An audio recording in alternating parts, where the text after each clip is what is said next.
situação da pobreza, como que se chama? Feminicídio, ele seria, vamos dizer assim, ou existem outras espécies de agressão? Claro, tem um parecido. Olá, este é mais um programa Diálogos de Justiça preparado de forma especial para você, com um tema tão interessante e atual.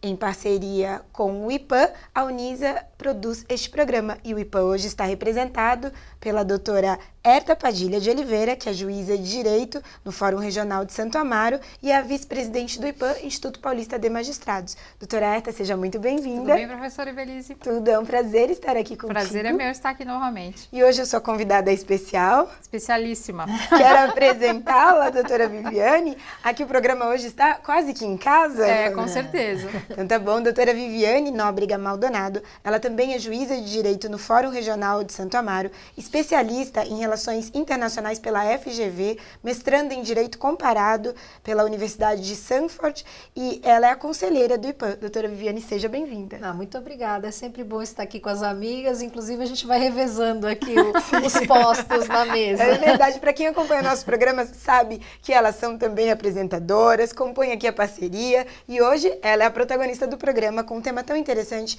que é a liberdade de expressão nas redes sociais. É verdade, doutora Viviane, que o acesso às redes sociais se tornou vultuoso e é algo que quase é viral, se eu posso dizer assim, porque todo mundo está sempre no celular, no iPad, o pessoal não desgruda mais.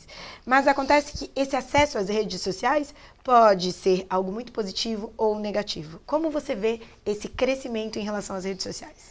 Hoje as pessoas se comunicam de uma outra maneira, né? Até 10 anos atrás, até menos, né? 5 anos atrás, o acesso às redes sociais não era tão difundido, como você mesmo bem colocou, de uma maneira quase viralizada, né? Hoje todo mundo tem acesso a alguma rede social.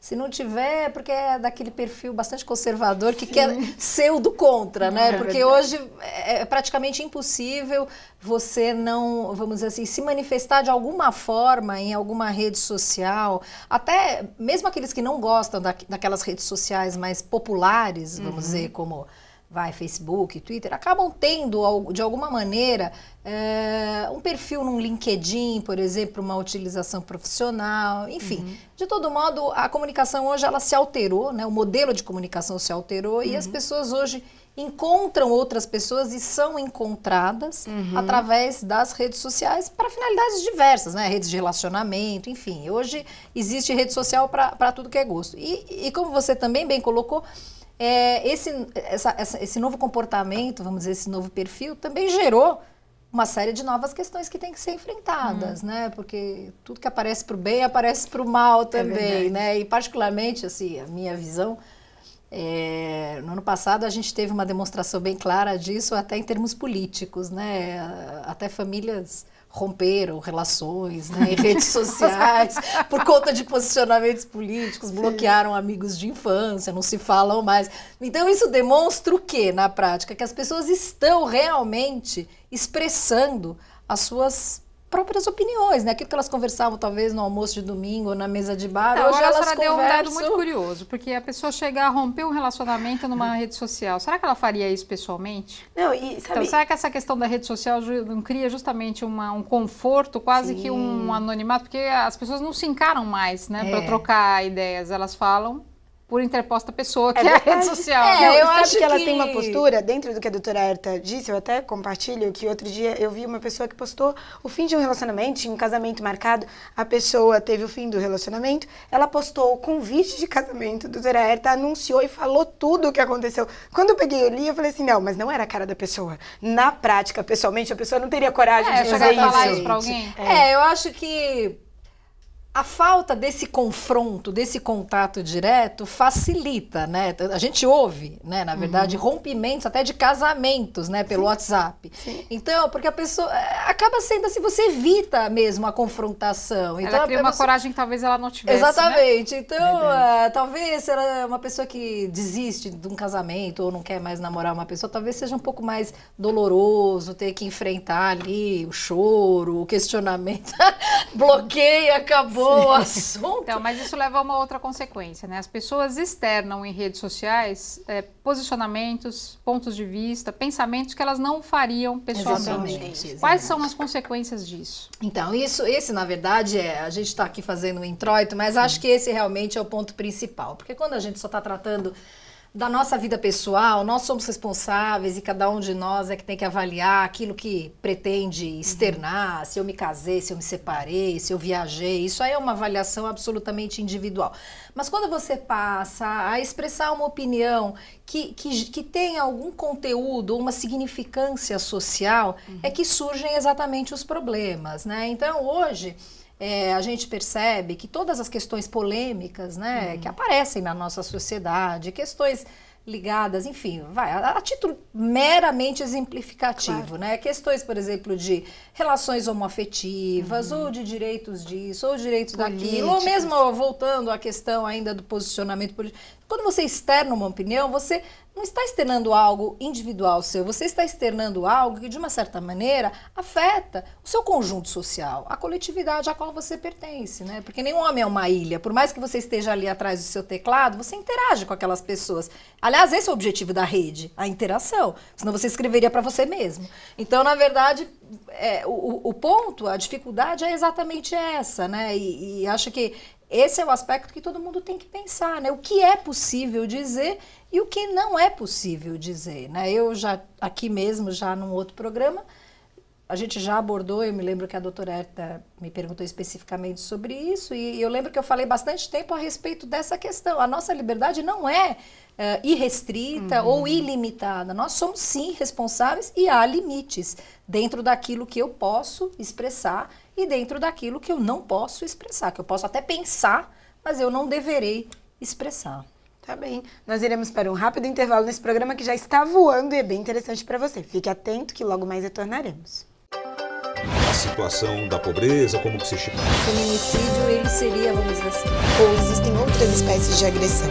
Tiara, tem um parecido. Julinha, não esquece o casaco. Julinha, não esquece o protetor solar.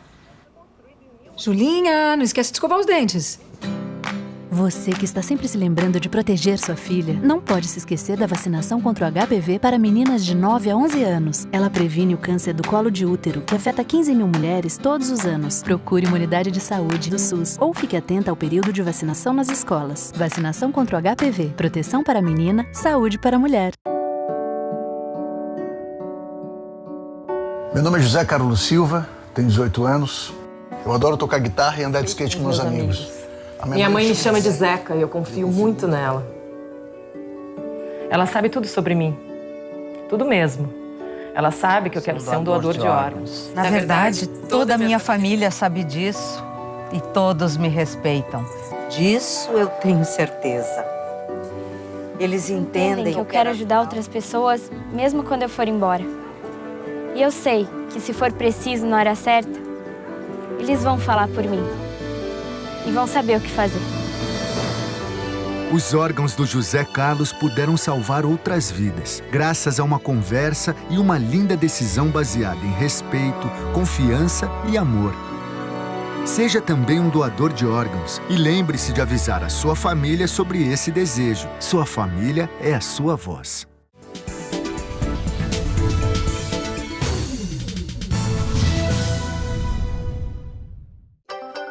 A situação da pobreza, como que se chama? O feminicídio, ele seria, vamos dizer assim, Ou existem outras espécies de agressão?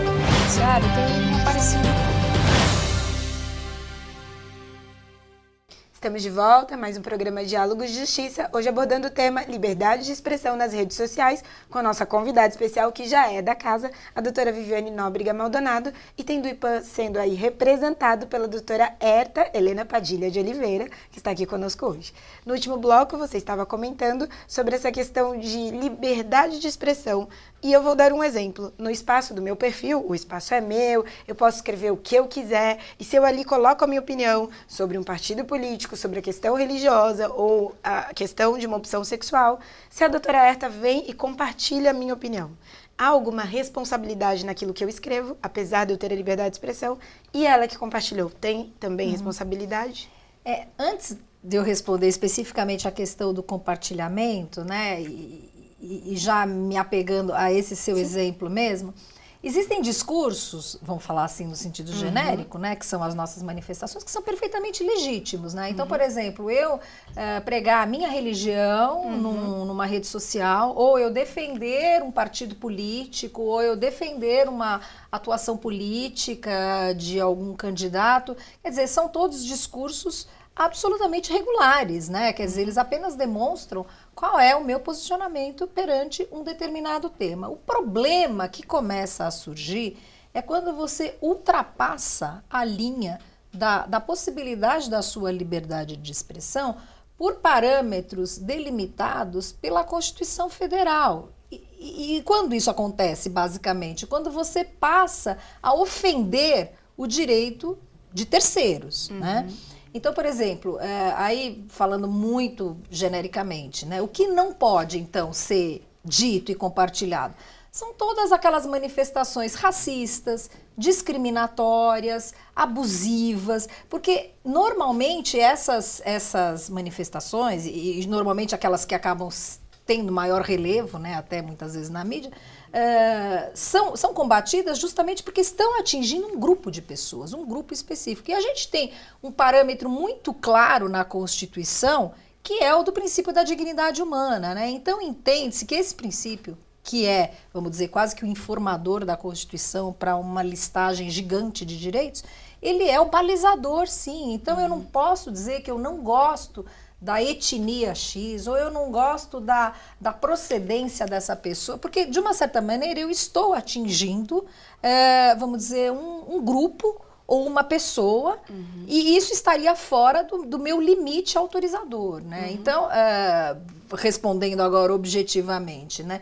Se uma determinada pessoa faz uma postagem, por exemplo, racista, né? Que é um exemplo que está aí, que todos os dias a gente vê em futebol, enfim, em outras questões até, né, fora de esporte e tal. Mas se uma pessoa faz uma postagem racista, seja até uma piada, uma montagem e tal, aquele que compartilha, se aquela primeira postagem for enquadrada como criminosa, aqueles que compartilharam, eles estão ajudando a difundir. Então, eles são igualmente responsáveis, né? Então, acho que é importante que as pessoas tenham a consciência daquilo que elas estão... Porque, às vezes, clique, você fala, não é nada, né? Não fui eu que fiz, não fui eu que inventei, não fui eu que montei. Só que, de uma certa forma, você está como se você estivesse perpetuando aquela ideia em que, na essência, já existiria um vício, né?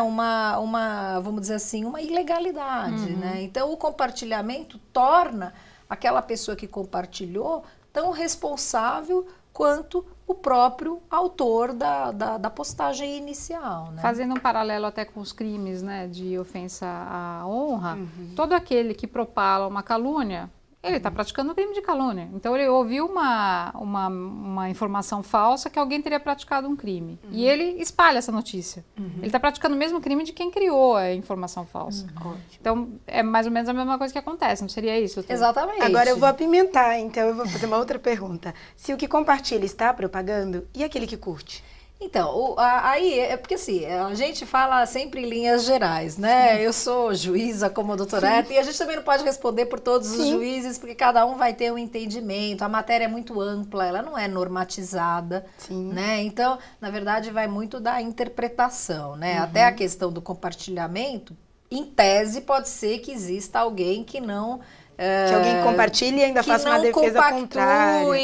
Desse meu posicionamento, eu estou dando a minha opinião. Com relação a curtir, eu considero, assim, meu entendimento pessoal, que ele não tem o mesmo alcance do compartilhamento, né? Porque muitas vezes a pessoa curte, é quase como um lido, né? Não fosse assim, eu costumo dizer, por exemplo, quando você vê lá na sua timeline, por exemplo, do Facebook, que faleceu lá um parente do seu amigo, ele põe lá hoje, você vai lá e curte. Uma pessoa está no hospital e você curte. Exatamente, não quer dizer que você está curtindo o fato. É quase que um aviso de que você leu a postagem e que de que você está ciente daquilo que está sendo noticiado. Essa é a minha leitura mais por uma experiência empírica, porque eu sou uma usuária bastante contumaz de Facebook. Então, acho que a gente vê isso, né? Em notícias graves, tragédias, a pessoa vai lá e curte. Não quer dizer que ela está endossando aqui. Estou desempregada, a pessoa curte. Exatamente. Então, mas por falar em desempregado, eu assisti recentemente um programa em que estavam contando que uma pessoa foi demitida por justa causa em razão de uma postagem colocada no Face, não é? Criticando alguma postura da empresa, ou não sei se no caso era um dos chefes dele, não sei qual foi exatamente a situação. E o que curtiu também.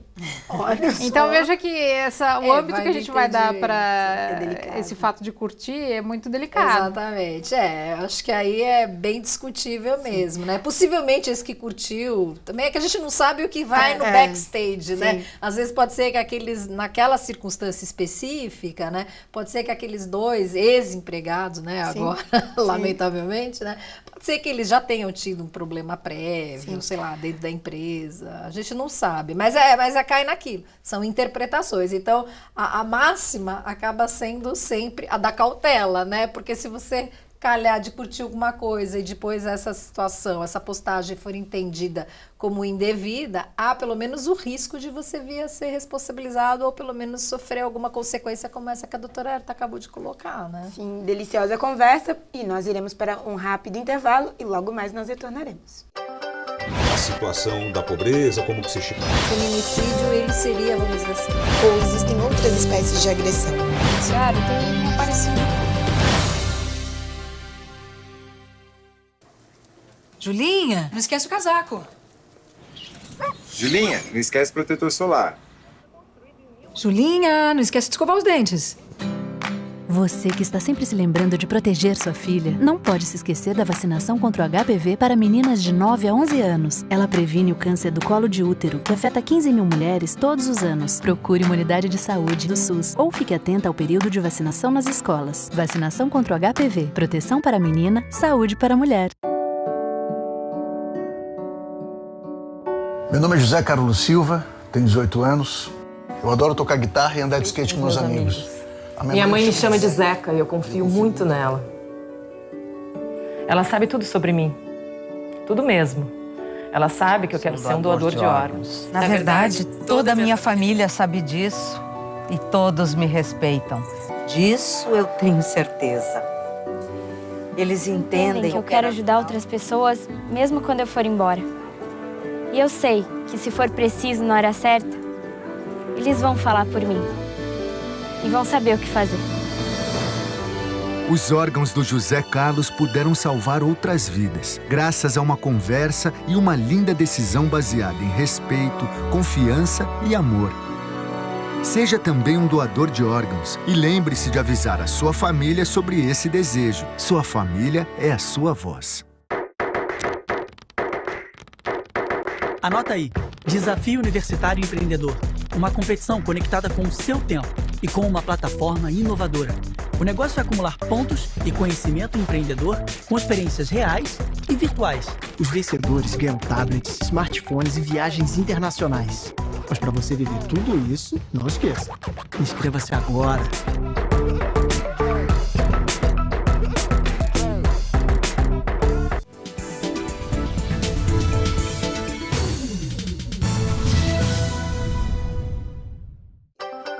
A situação da pobreza, como que se chama? O feminicídio, ele seria, vamos dizer assim. Ou existem outras espécies de agressão? Claro, tem um parecido. Estamos de volta ao programa Diálogos de Justiça e eu vou compartilhar o privilégio. Se você pudesse olhar entre os intervalos o que rola por aqui, é realmente bem especial. A doutora Viviane estava falando sobre a liberdade de expressão nas redes sociais e você tem uma pergunta especial. Assim, essa pergunta, na verdade, envolve também a questão do anonimato, porque a Constituição garante a liberdade de expressão, mas veda o anonimato.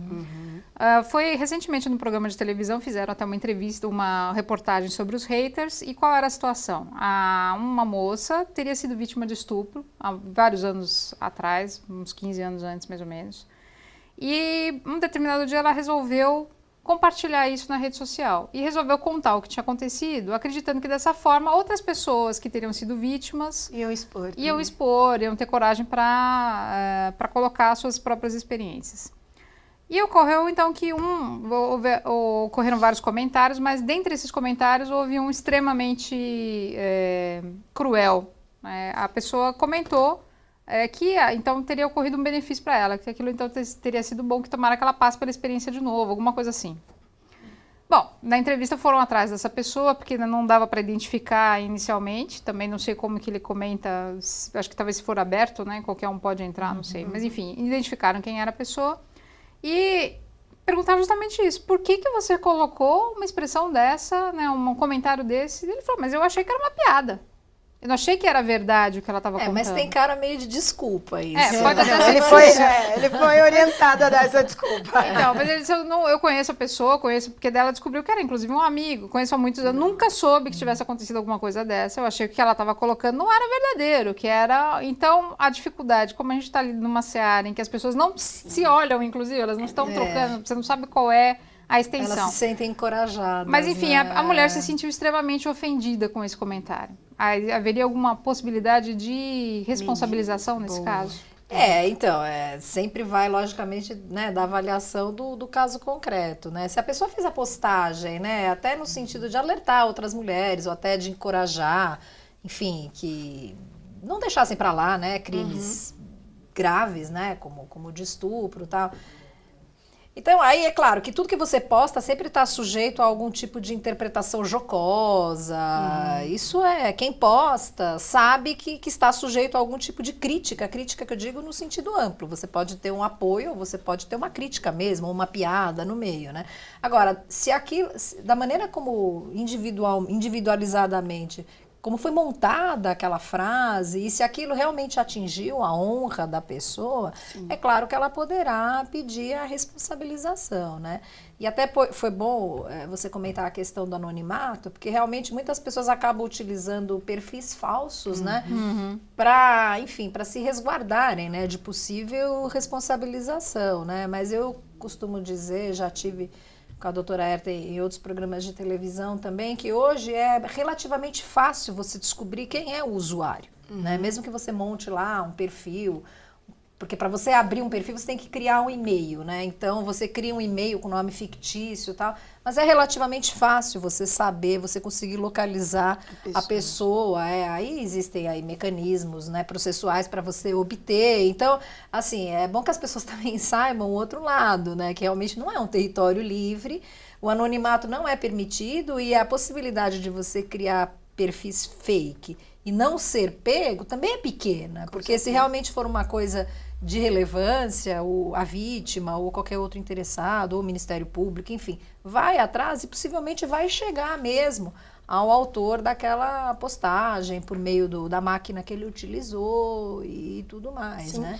Eu vou aproveitar que estamos caminhando para o final do programa e tendo hoje o privilégio de, como apresentadora, ter vocês duas aqui, eu vou fazer um encerramento diferente e vou simular a montagem de um manual ético para o cidadão virtual. E quero ouvir as duas dando sugestões práticas para quem nos escuta daquilo que pode ser evitado. Porque, de maneira muito reiterada, você apresentou para nós a responsabilidade, qual é, na realidade, a extensão dos danos que podem acontecer. Mas quais seriam as dicas práticas que vocês duas poderiam compartilhar para quem nos escuta como usuário de redes sociais? Qual a primeira dica que você dá? Olha, a primeira dica que eu dou, ela não é técnica, vamos dizer assim. Não. Eu acho que o processo das pessoas começa na mente, né? Então, você tem os seus pensamentos. Depois você tem a possibilidade de verbalizar, como eu estou aqui conversando, expondo a minha opinião. E depois você tem uma terceira etapa, que é você sentar e escrever, né? Então, eu acho que, assim, há um percurso que ele tem que ser, vamos dizer assim, analisado com um pouco mais de cautela, né? Não é uma coisa... normalmente tudo é tão instantâneo, a pessoa vai, pá, e escreve, né? Mas assim, que as pessoas pensem realmente um pouco naquilo que efetivamente elas estão postando do ponto de vista da expressão das suas opiniões e que elas considerem como um elemento balizador, não por uma intimidação da lei ou de alguma autoridade ou da justiça, tá?